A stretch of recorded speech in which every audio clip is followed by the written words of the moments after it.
નમસ્કાર મિત્રો, હું એડવોકેટ રમણીક ગરવા, ભુજ, કચ્છ. આજે આપણે સુપ્રીમ કોર્ટના જજમેન્ટના આધારે પોલીસ સ્ટેશનમાં જે એફઆઈઆર નોંધવામાં આવે છે એમાં જે ગાઈડલાઈન એટલે કે જે માર્ગદર્શિકા નક્કી કરી છે એ જજમેન્ટ વિશે આપણે માહિતી મેળવીશું. લલિતા કુમારી વિરુદ્ધ સુપ્રીમ કોર્ટમાં જે કેસ દાખલ કરવામાં આવ્યો હતો વર્ષ 2008માં, એનું ચુકાદો વર્ષ 2013માં આપવામાં આવ્યો હતો. એ જજમેન્ટમાં સુપ્રીમ કોર્ટમાં લલિતા કુમારી વિરુદ્ધ યુપી રાજ્યના આ કેસમાં એવું જણાવવામાં આવ્યું હતું કે જ્યારે પણ કોઈ પણ પોલીસ સ્ટેશનમાં જ્યારે કોઈ ફરિયાદ આપવા જતા હોય છે ત્યારે પોલીસ સ્ટેશનમાં એ ફરિયાદના અનુસંધાનમાં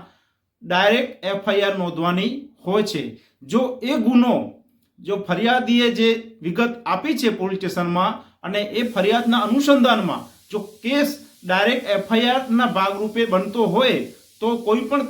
પ્રાથમિક તપાસ કર્યા વગર પણ આપણે ડાયરેક્ટ ફરિયાદ નોંધવાની હોય છે એવું આ જજમેન્ટમાં કહેવામાં આવ્યું છે. ખાસ કરીને ગુનાઓ જે બે પ્રકારના હોય છે, એક તો કોન્જેક્ટેબલ ગુનાઓ અને બીજા નોન કોન્જેક્ટેબલ ગુનાઓ. કોન્જેક્ટેબલ ગુનાઓમાં ખાસ કરીને જ્યારે પોલીસ કોઈ પણ પરવાનગી વગર, કોર્ટની પરવાનગી વગર ડાયરેક્ટ ધરપકડ કરી શકે છે, અટકાયત કરી શકે છે, એવા કિસ્સાઓમાં પોલીસને અધિકાર છે કે પોતે ડાયરેક્ટ તપાસ કરાવીને આરોપીની ધરપકડ કરી શકે છે. જ્યારે આવા પ્રકારના જ્યારે કિસ્સાઓ જ્યારે બનતા હોય છે અને ફરિયાદી જ્યારે પોલીસ સ્ટેશનમાં પોતાની ફરિયાદ લઈને આવતો હોય છે ત્યારે પોલીસે આ સુપ્રીમ કોર્ટના જજમેન્ટના ભાગરૂપે જે નક્કી થયેલી માર્ગદર્શિકા છે એના અનુસંધાને ફોલોઅપ કરીને ડાયરેક્ટ ફરિયાદ લેવાની હોય છે. એમાં પ્રાથમિક દ્રષ્ટિએ તપાસના ભાગરૂપે કોઈ બહાનું આપીને પોલીસ ફરિયાદીને કોઈ પણ રીતે હેરાન પરેશાન કરી શકતી નથી અને ડાયરેક્ટ ફરિયાદ લેવાની હોય છે એવું આ જજમેન્ટમાં કહેવામાં આવ્યો છે. ત્યારબાદ પોલીસ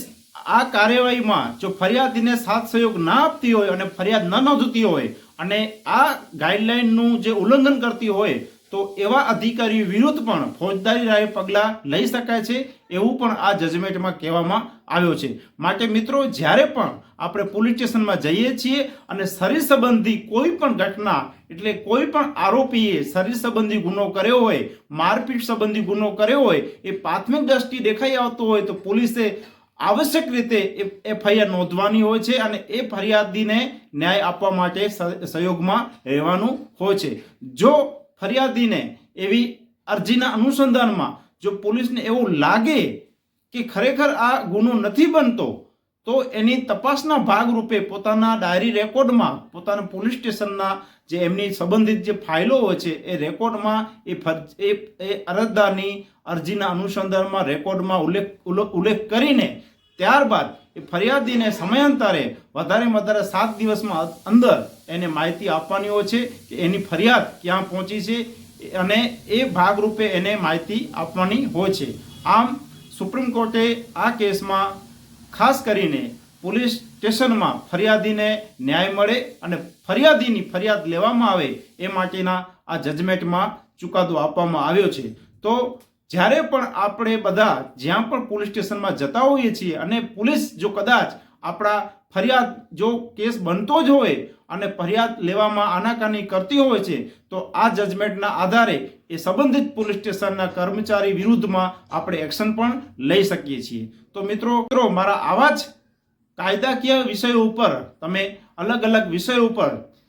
કાયદાકીય માર્ગદર્શન મેળવવા માટે મારા આ ચેનલમાં જોડાતા રહેજો. આપણે અવારનવાર નવા જજમેન્ટ સાથે, નવા ગાઈડલાઈન સાથે આપણે આ ચેનલમાં આવીશું અને તમામ લોકોને કાયદો શું છે, કાયદો જાણવું તમામ લોકોનો હક છે એ વિષય ઉપર આપણે ભેગા થતા રહીશું અને લોકોને જાગૃત કરવાનો એક પ્રયત્ન કરતા રહીશું. તો